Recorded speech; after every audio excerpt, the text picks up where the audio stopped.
everything on the Nomad Diaries was written on the road, and not only was it written on the road, it was also recorded on the road, and produced on the road. I mean, if you look in the credits, I even listed what hotel room I was in. Right. I mean, obviously a lot of stuff was recorded in studios too, but I wanted to do a picture of what it's like to be a touring musician. Yeah, right. And I thought I wanted to take it to the extreme, to not only being pictures of being on the road, I wanted to actually be made on the road. Yeah, right.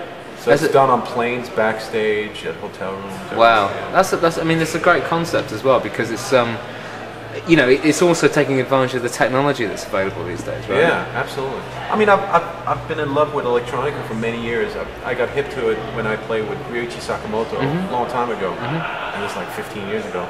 And I got really into it. And of course, I'm a jazz musician, a jazz bass player, and I come from jazz, and I do a lot of studio session in pop and R&B in New York. But not to get into like long details, but you know, I joined Mike Brecker's quartet in 2000, and I was in the band for a long time. And when he passed, we kind of worked on this album together before he passed. But when he passed, I was like, man, I mean, I'm never going to play straight ahead that good anymore. Yeah, right. So let me try to go full force into something else. I mean, it was like, Mike was my best friend, my mentor. He was like the big brother and everything. Oh, man. He was my hero before I even started playing. I mean, when I grew up in Denmark, I tried to define music as to what I thought Mike would define it. Like, you know, because I never, Mike and I, we always talked about this, that we were like, in the core we were jazz musicians, and we came from jazz, but when we played music, we played music. And that's what I guessed before I even moved to the States and got to know him and got to play with him. And when I met him and I realized that I've guessed right, I was like, wow, you know. Excellent. Yeah. And how did you first meet Mike? Was it just through jam sessions or just people? You know, I got to New York, and the first many years, I moved to New York when I was 18, and the first 3 years was a struggle. And then I got picked up by Mike Stern, and he kind of put me on the map. And I started doing a lot of studio sessions. I started meeting Mike and Randy at different sessions. Right. And then we just started playing, you know, on different occasions. I joined the Brecker Brothers for a minute, and then I joined his band in 2000. So it was just like a kind of a friendship that developed into also a working relationship. Great, yeah. And I mean, he plays, you know, I mean, the Evie track on the album, I mean, that's killing, you know? Yeah, the Evie track, I mean, I have a hard time listening to it, because the whole idea of this album, Mike and I, we were a lot on the road when I worked on this album, because it took a long time to make this album. And so he was a big part of how this album sounded. And then he got really sick, and we spoke every day. And I said, well, I'm almost done, you know, and Branford Marsalis was supposed to have played soprano on this tune If I Run. Right. And I was talking to Mike, and Mike said, man, I want to play on that tune. I said, you got it, cool. Yeah. So he had just been at the hospital, and he got home, so I went to his home, and he was in bed. So he played the solo in bed, and I just remember watching him playing in bed. He sounded so strong, looking so weak.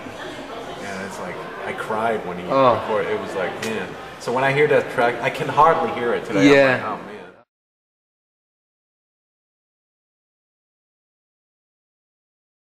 I mean, the bass to me is I mean, any musician would say that about their instrument, that it's in the same octave as the voice. But I really feel that the bass is the same octave as my voice. But also, I grew up with the Danish bass tradition, where the bass is a lead instrument. Right. It's not a rhythm instrument. Yeah. But then early on in my life, I moved to New York, where the bass is a rhythm instrument and not a lead instrument. Yeah. But that the bass is a lead instrument is rooted very deeply in me. Like by the example of Nils Henning Orson Pedersen, but then of course also Jacob Pistorius, of course, many of those guys. So, you know, it's not something I thought about, like, man, I'm gonna put the bass on. It's just from the way I hear bass, when I just think bass, it's very often lead oriented. Right. And also when I made this record, I really wanted to make an album that featured the bass. That's why also the bass is on the front cover of the album, because my other records has been more not traditional, but closer to the tradition of the bass being like a rhythm instrument, a little bit of solo. But on this album, I almost don't play rhythm. I only play lead. So that was another one of my aims with this album. It's a good space as well. I mean, there's guys like, I mean, the other guy that sort of Niels Petter-Mulver, you know, is a kind of real space guy, but he uses the trumpet in a very similar way, very sort of spacious. I guess it's a Scandinavian thing. Yeah, it's a good sound. It's a great sound.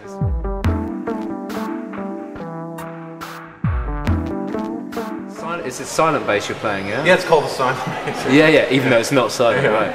But it's amazing you can get so much tone out of that thing, you know? Yeah, I mean, I was kind of part of developing the bass.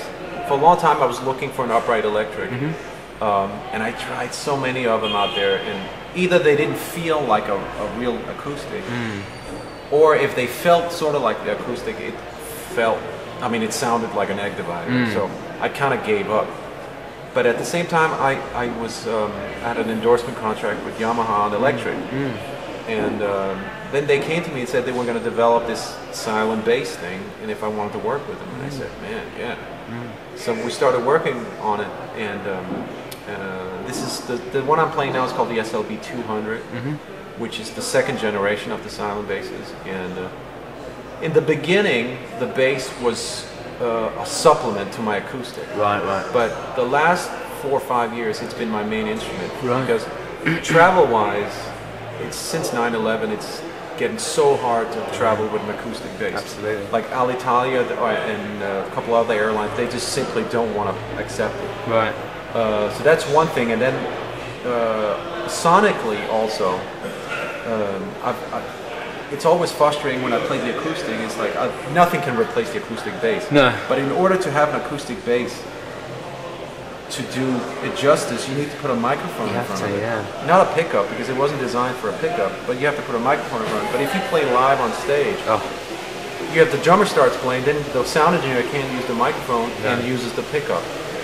And then what's the use of using an acoustic bass with a pickup when you don't hear the box? Exactly. And then here you have the silent bass that is designed to rely on a pickup. So, yeah, it's a great to me. And then I started using it mainly as my main instrument, and then I started realizing after playing it so much, there were many more possibilities with this bass than I had with the acoustic. Yeah, I mean, I saw you with Mike Stern actually at Ronnie's about 6 months ago. Yeah. And it was a funny thing. It was you were there for 3 nights. I just caught the one night, but you were playing a solo intro to on the electric, and then the string broke. You know, you just grabbed the silent bass, and you were straight on. You know, mid solo, literally put the bass down, carried on with the other one. Yeah. Which I thought was great because it just means that it's so easy to use. They're very close to one. I mean, of course, it's 2 different instruments, but what's great about it too is with. You can take the output of the silent bass and the electric bass. It's the same. There's no difference. Right. If you take an acoustic and an opera bass, you have to change the settings. Yeah. So EQ-wise, it's bang on. Is it the same thing? It's the same thing, and you still get the acoustic sound. So to me, it's a no-brainer. It's my main instrument. Also, it's so easy to travel with. Yeah. I mean, it's almost like it's probably easier than an electric bass. In fact, almost. Yeah. Almost. I mean, when I carry around in the soft case, people go, man. The snowboarder, dude. You going fishing?